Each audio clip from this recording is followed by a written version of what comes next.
Hello, hello, it's Jennifer McCollum here with the Parent Coach Club, and I have Dana BakerWilliams joining me. Hello, Dana.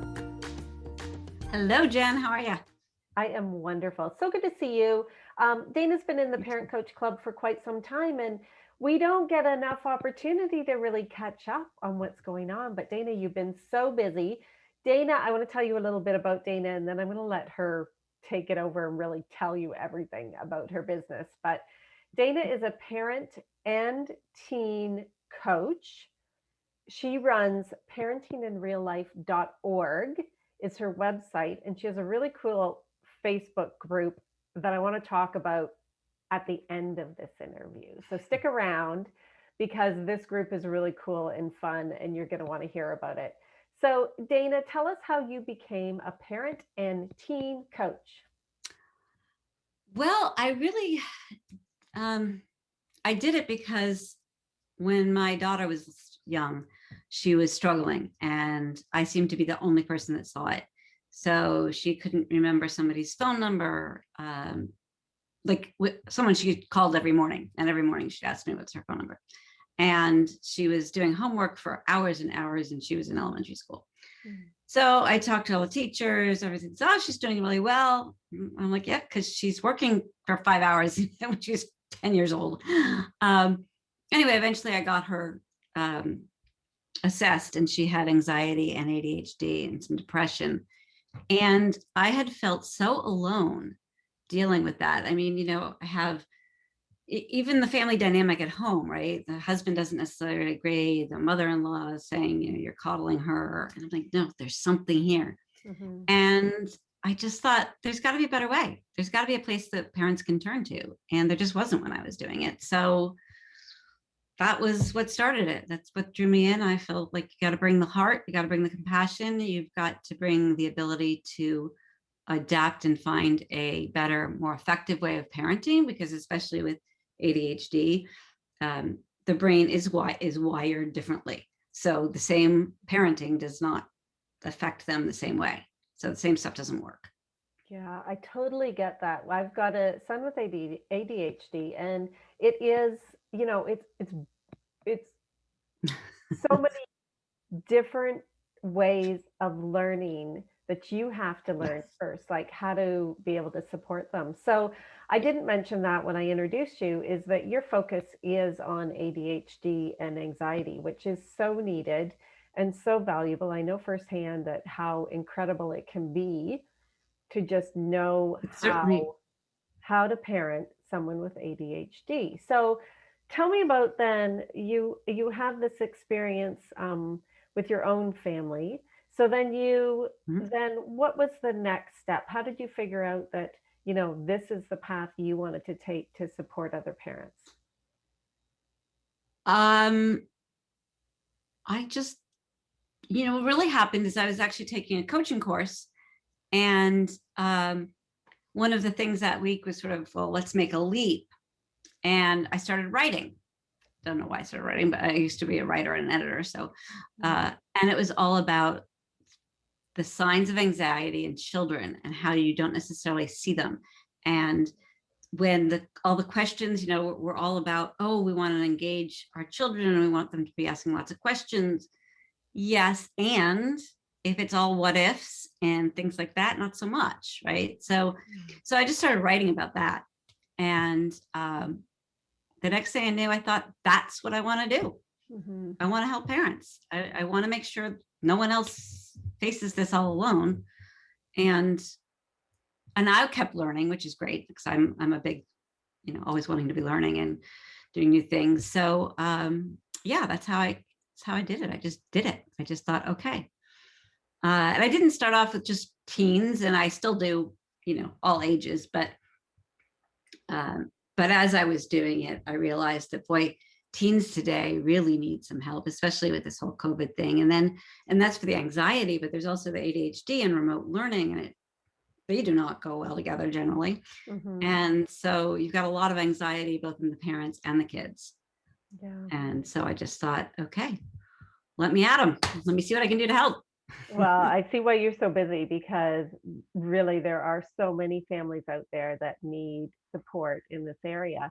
So let's just walk through like what it would be like to work with you. So, um, if I'm a parent of a child with ADHD or anxiety, I'm going to reach out to you. Tell me about the like process of if you're working with me as a parent or with my team.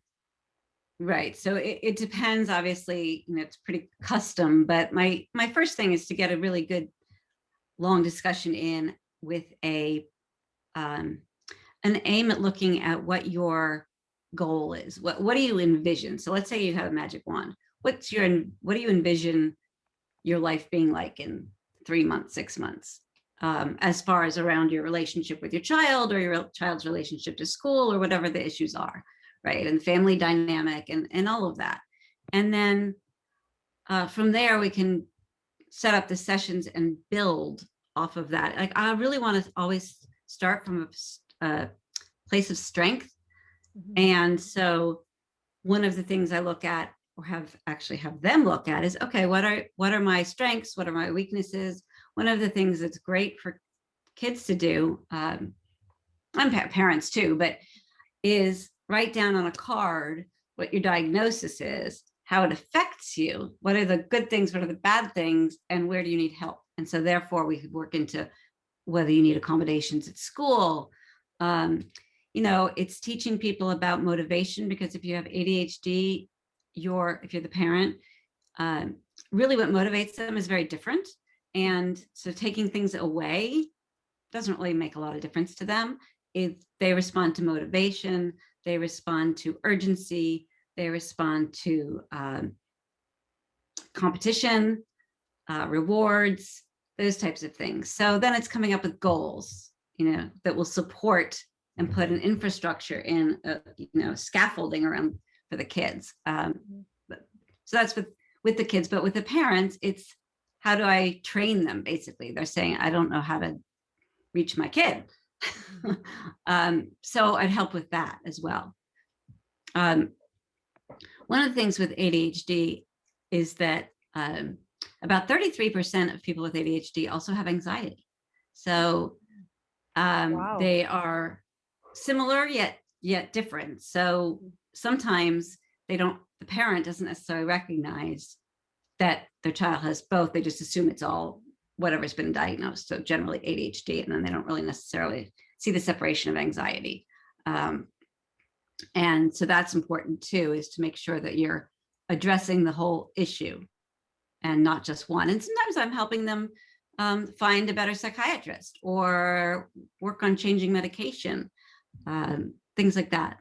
Mhm. And then we have sessions, and in between the sessions, there's a homework. So it's a discover, practice, action plan, and then loop back in and how did that work and what worked, what didn't work. Because it takes time to build habits and times. And so that's important to let it have that time and not have a bar up here of like, oh, my kid's now going to suddenly be up and ready for school and getting all A's because they're turning in all their homework. And he's going to respond to me in the first time I ask. Nope, not going to happen. So you need to set those expectations and make a plan for them and have a strategy. So is it then when you work with parents, do you start out working with the parent and then work with the teen, or does it Not work the other always. way around? Because like I really feel It, like having a child with ADHD, you really need that buy-in from them before you get the buy-in from mhm. the parent almost. So how does it start with your coaching then? So I don't necessarily do both with the same family. There are oftentimes I will do one or the other. Now, I say that meaning I don't see them each, together every time, or one and then the other, but there's always a loop back, right? Because you have to make sure there's buy-in on both sides. If Mhm. it's the parent, I'll start with the parent. Uh, and one of the reasons I like to start with the parent actually is because it's a lot easier for a parent to change their habits and shift how they behave than it is to ask a teen to do that, especially a teen with anxiety or ADHD. Mhm. Um, So if I start with a parent, I can educate them because they generally don't know a whole lot about what does that mean. So they have ADHD, they can't, you know, stay organized. And it's a lot more than that. Mhm.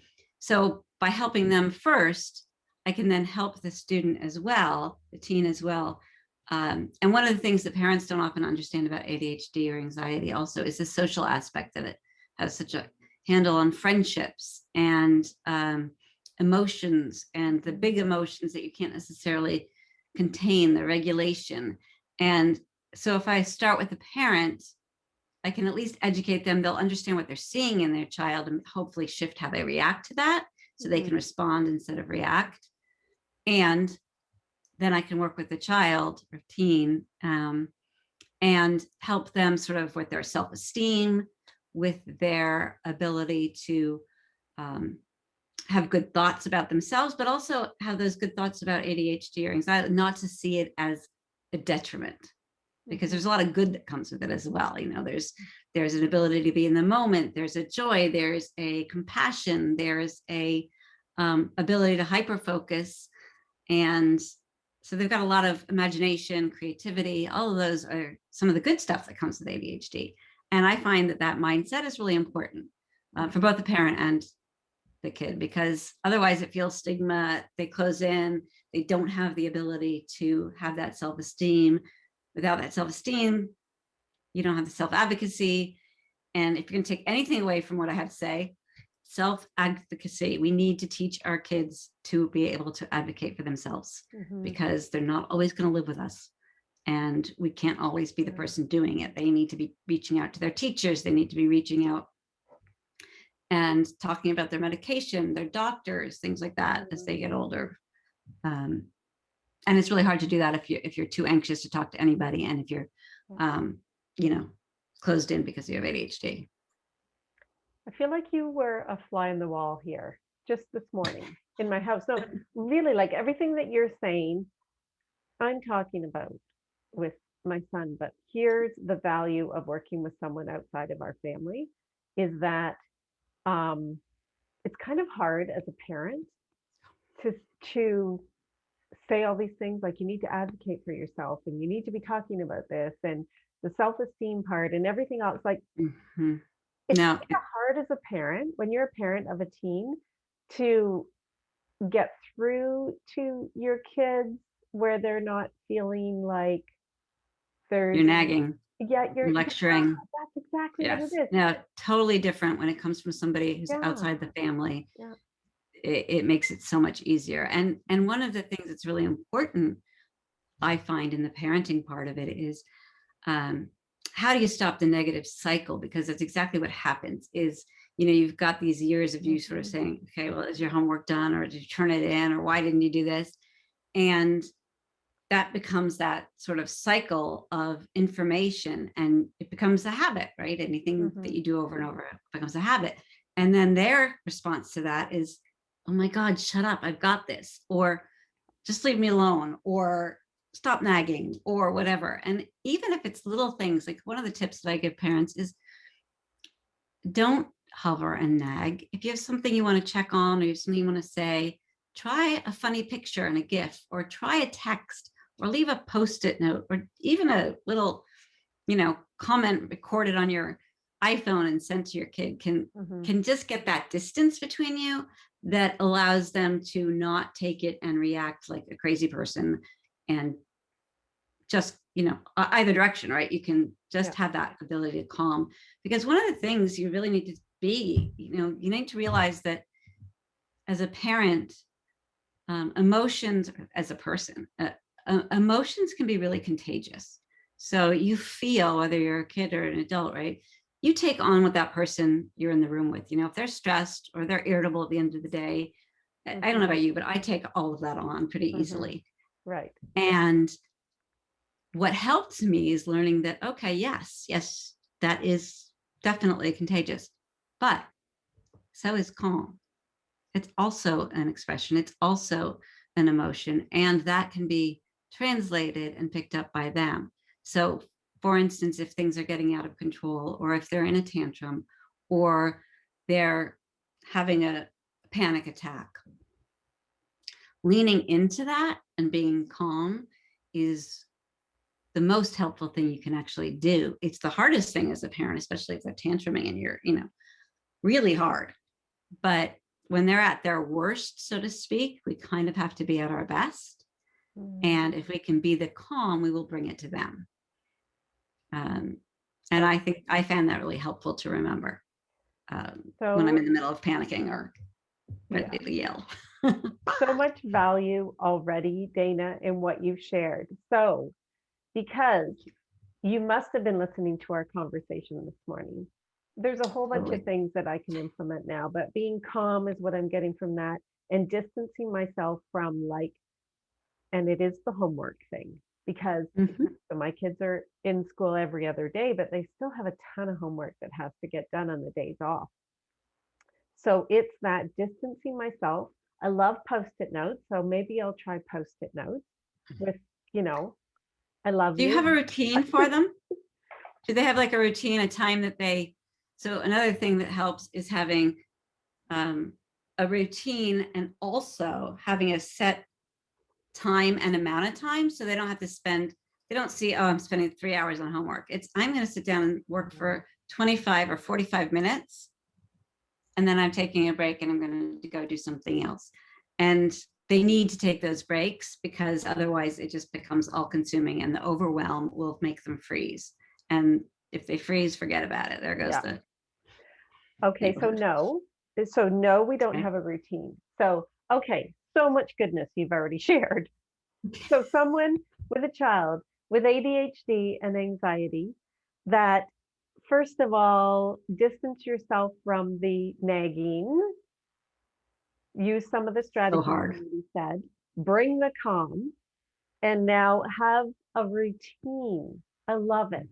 I love it. And then all the other tips that you okay, I don't know. We've been talking for less than 20 minutes, and already I feel like you could have transformed our communication and connection here. I hope so. Love this. So I cannot even imagine how you then transform families with your coaching. So can we back up before we talk about your how people can find you with your coaching? What if someone is listening and they don't have a child that has the diagnosis of ADHD or anxiety? What are some signs that they can watch for? And what would the steps, what would they need to do if they're noticing these signs? Okay, so for ADHD in kids, it's things like trouble paying attention. Everybody knows if they're getting up and talking too much and stuff, but a lot of times it's not that, especially with girls, right? So it's harder to notice. Things like losing things, talking too much, working too quickly, making a lot of mistakes, not being able to adapt to change. So having tantrums or meltdowns if something in the routine has changed. They do really well with routine. Things like that, even daydreaming and they're quiet. Then for anxiety, you've got a lot of physical manifestations for that. So there's the asking a lot of questions, a lot of what ifs. There's stomach aches and headaches. There's also a hard time focusing often. So you do run into overlaps.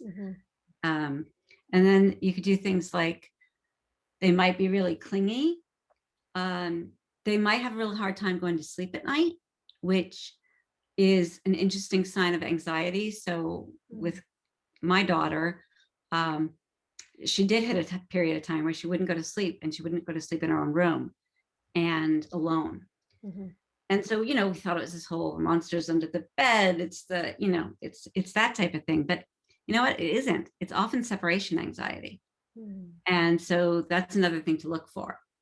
And to know, whether do they want to go and have a sleepover at home, and can they make it all the way through the night? Do they panic? Are they in their heads all the time? So somebody with anxiety, it's not like they're worried about making a phone call. It's that, oh my God, if I make a phone call, they're going to laugh at me. They're going to do this. They're going to do that. It's these incessant worries in your mind that you can't really control. It's kind of like, imagine if you were a front row at a Metallica concert or something, that total inundation of an overwhelm. And that is sort of what someone with ADHD and anxiety kind of live with. Mm. Wow. Okay. So parents that are listening to this right now, Mhm. whether your child has ADHD or anxiety, or you think Or they're not diagnosed and you're worried, yes. listen to your gut. I will say that. Listen to your gut, parents. All right. You know So your kid better than anybody. that's so true, right? Follow your gut and reach Mhm. out to Dana. So then, Dana, you do one-to-one coaching. So what's Mhm. the first step? Someone, would they go to your website, You book a can go to my website. My information is there. You can book a call, a discovery call with me right online, or you can just email me, dana@parentinginreallife.org. My site is parentinginreallife.org. And yeah, we can book a call right away. We can chat, see if there's a good fit, see what your goal is for your family, and how I can go about helping you reach those goals. Okay. And And that and so basically what I think of is that I am there to help you understand and navigate ADHD and anxiety without losing your mind. mm, And that's the key piece. so good. And that discovery call, Dana, is there a charge for it or is No, it it's free. free? It's free. And so is it a 20-minute, 30-minute? How long is that call? It'll be between 15 and 30 minutes. It kind of depends on how Okay. much time it takes us to get to the information I need to help you Okay. out. So what I'll do is I'll drop a link to Great. that Hmm. booking. And you can find me on social media. I'm everywhere. Right. So let's talk about that now because I wanted to share this fun group that you have on Facebook. Yes. Um, so tell us about this Facebook group and what you do inside of it. Well, so the Facebook group started because of lockdown, COVID, and all of a sudden, some of the one-on-one clients I had couldn't really do it anymore. I had one calling from her car and one calling from a closet because Right. their kids were home. Yeah. Everybody's home. Right. So I started this group called Too Much Togetherness, Wine and Wisdom for our families. Uh, And and wine is in wine, not wine. Like right, the there's wine no H. helps when the wine. So, I'm there to do some coaching. I pop in with thoughts and questions to we all kind of try to hive mind and help each other out and support each other. Mhm. I'll post articles that I think are helpful or interesting, whether I've written them or someone else has written them. Ask questions, offer support, things like that. It's fun. There's some hilarious memes that I put up because one thing, stuck at home, we all have a lot of humor that we need to tap into Tap into for because it can sure. be a little crazy. Oh, for Yeah. sure. Okay. So I'm sort So of there to calm the chaos. I love that. Calm the chaos, drink some wine, and connect with other people and share ideas and learn from your wisdom. So I love, love, love that. So, Thank you. Dana, I'm going to drop all those links so that parents can find you because you've shared so much valuable information Thank you. I already. hope it I helps. love that. So many useful things that I'm going to start implementing right Tell me now. how it goes. I will let you know how it goes. And I would love to hear, for those of you listening, if you implement some of these things as well, like even just the like distancing yourself from that. Are you done your homework? Did you clean your room? Oh my gosh, I say it so many times a day. I Yeah. makes me And oh, so and if they're in a mood, I'll give you just oh one tip yeah. that one of my clients loved so much that I tell everybody. Mhm. If they're in a mood, step away from the stove. They're the stove, step away. Ah, Walk away. Don't talk to them when they're in a mood. I also go by the thing of feed the beast. mhm. Even if they don't think they're hungry, they're always going to be way better tempered after they eat, even if it's teenager, not just kids. Oh, are you you're talking about me then? Like Yeah. feed also works for the mom. Okay. So give the mom the wine, the kids the food, Food, everyone you're will all be good. happy. Okay. Thank you so much. Any Thank closing you. remarks, anything you want to leave us with, Dana, that you want us to remember, like eh, as we go away to parent?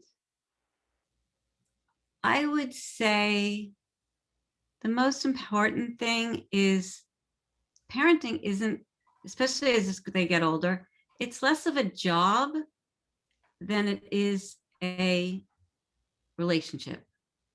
So what you really want to do as they're getting older is you want to be able to connect, and you want to keep that connection open, even, and the way to do that, because they're trying to pull away, which is their job, um, is to back away in some ways, let them have their space, um, and hold space for them and their feelings, validate their feelings, Mm, even if you don't agree, validate it, because then they think they're being heard, and you guys can connect better, and they'll talk more if they think they're being listened to. See, wow. don't ask me questions, I'm just going to keep talking.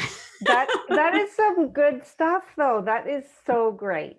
Okay, I do have to end it, but I know that you could keep talking and you are full of wisdom and value. And I hope that parents reach out to you if they have kids with I do ADHD and too. anxiety or not, like to reach out to you. These tools can work for all kids and all families. So Absolutely. And find I Dana, would love to hear from anybody. parentinginreallife.org, and I'll leave Mhm. the links below. All right. Thanks for being here, Thank you. Dana. Thanks a lot. Appreciate it. Okay, take care. You too.